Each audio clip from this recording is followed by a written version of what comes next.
Got Ray and Rob here this morning, Saturday, February the 3rd. How's it going, guys? Great. So I was 19. I had a job teaching accounting software. I was in the Mojave Desert. I was teaching these two women. It was a trash hauling software. It's a company called Reliable Data Systems. My first real job. I spent a couple hours with these women. At one point, they started laughing at me. And I was like, what are you guys laughing at?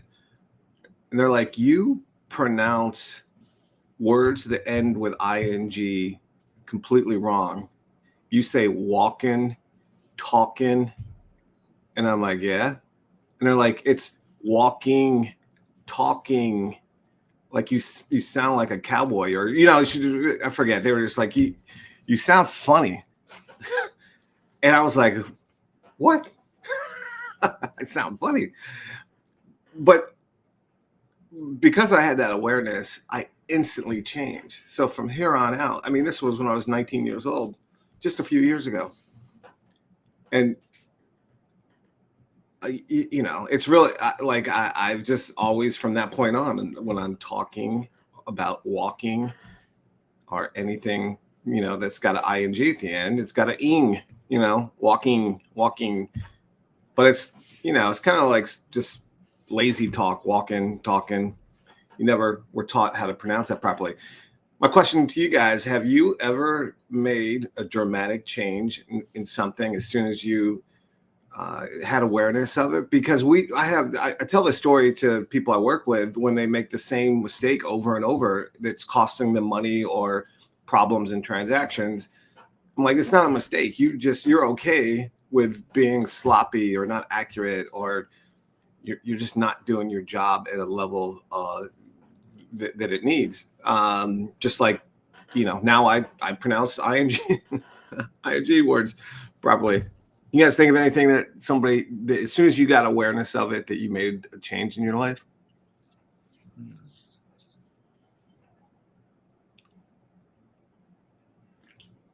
It's definitely been things. I'm trying to think. It's a really, thought-provoking question, because it comes exactly what you're talking to, attention to detail and wanting to either, try to be better at whatever I'm doing, whether it's, with professional work or whether it's, with personal growth.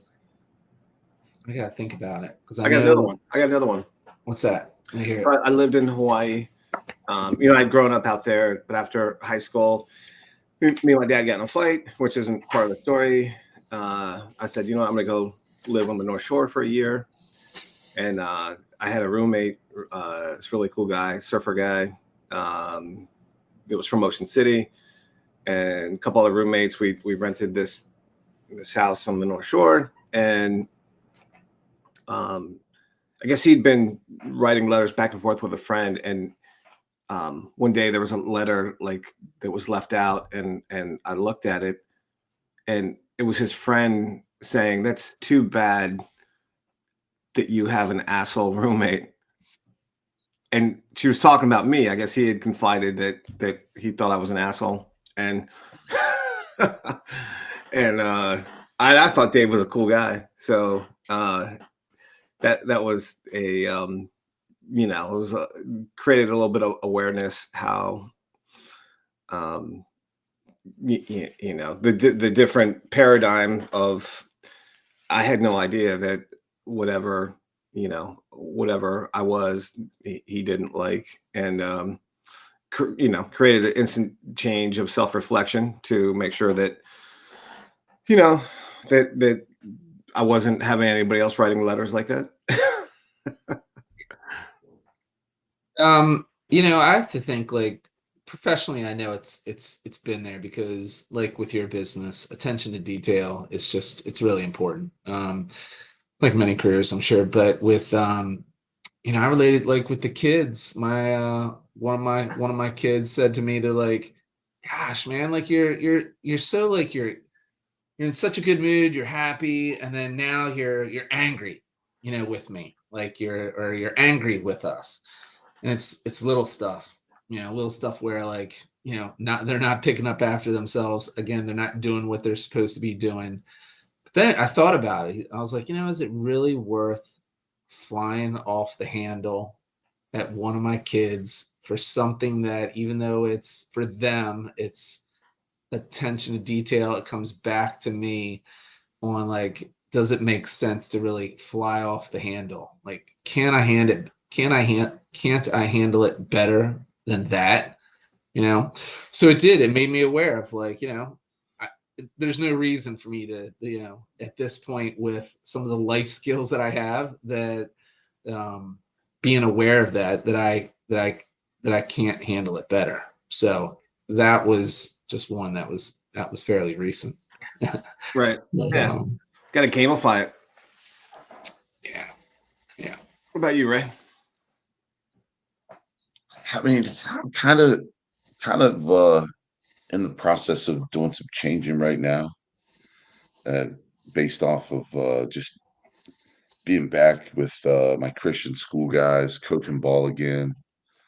And we spend a lot of time with these guys, and we're praying with them every practice. We're sharing a little bit of scripture with them on a regular basis. And I'm not Mr.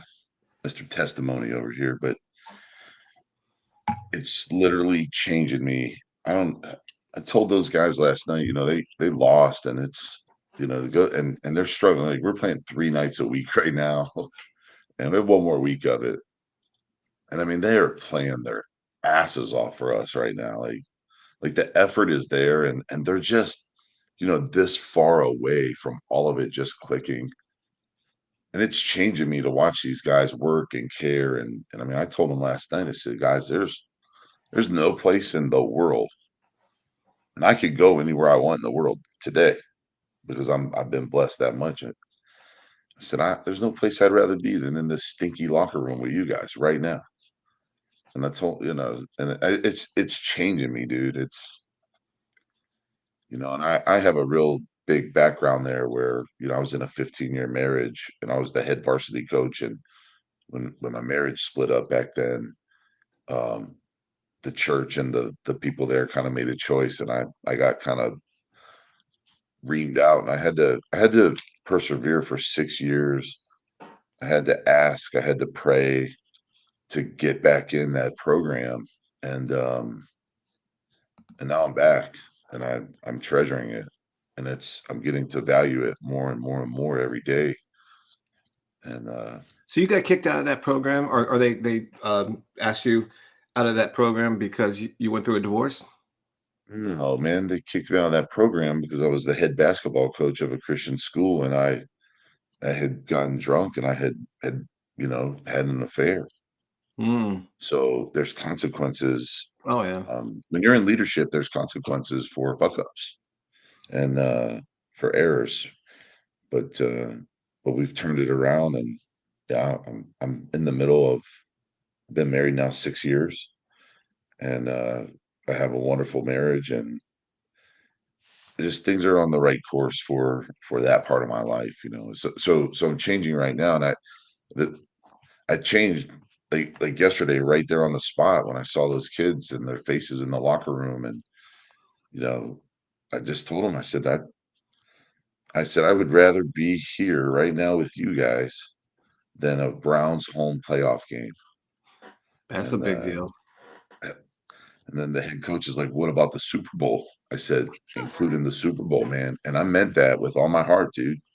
Not, And I know I'm a Brown psycho, but I'm telling you, Ron, I would rather be there, because what I'm doing there with those guys, you know, yeah, is way more important than anything I could be doing there with my other guys. yeah. I mean, um, I can't wait to do it with my little guy. Oh man, get ready for the heartache, and but it's also rewarding. Yeah, it's a lot of good heartache, but it is Yeah, it can be heartache. I'm ready. I'm excited because I mean, Rob and I went to high school together, and we both played sports. I got into a sport where kids were wrestling since they were in like the third grade, and I started Yeah. in ninth grade. And by the end, nice. because of the way I was coached. I became a state champ, and at that time was the height of, in our sport, what we were doing. So like, but for the first couple of years, I would, get my ass kicked, but stayed with it. So like, I'm excited to see what my son likes and if he sticks with it and going through that whole journey. So, I think the heartbreak is part of growth, right? Like I think you need that pain to fuel, trying to get better and keep on working and those kinds of things. So I'm excited about it with all the heartbreak. Oh Yeah. man, it's good stuff. Yeah, that is growth. That is growth. There's no question. Anyways, we hit our time. Hope you guys have a great day. Cool, I got man. a bunch of writing to work on this morning, and I'll see you tomorrow. Awesome. Have a great day.